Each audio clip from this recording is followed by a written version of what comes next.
पण त्या 15-16 वर्षांच्या कालावधीत मी एकदाही आई बाबांना असं बोलताना शेजारी बाजारांनी असं नाही करायचं, त्याच्याशी नको बोलू, इकडे नको जाऊ, तिकडे नको जाऊ, असं बोलताना कधीच ऐकलं. छान ना, म्हणजे ते पण एक जग आहे त्यांच्या जागी, तुम्ही तुमच्या जागी आहात.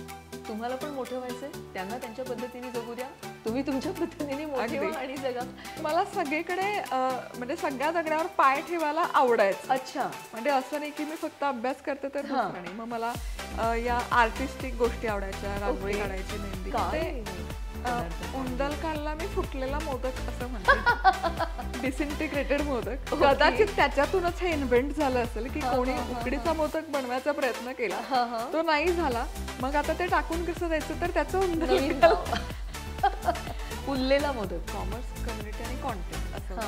तर आता ते पूर्ण प्रोसेस रिव्हर्स झाली. आता कॉन्टेंट आहे, तुमची कम्युनिटी बिल्ड होते आणि मग तुम्ही प्रॉडक्ट लॉन्च करा, तुमच्या कम्युनिटीला सर्व्ह करा. राईट.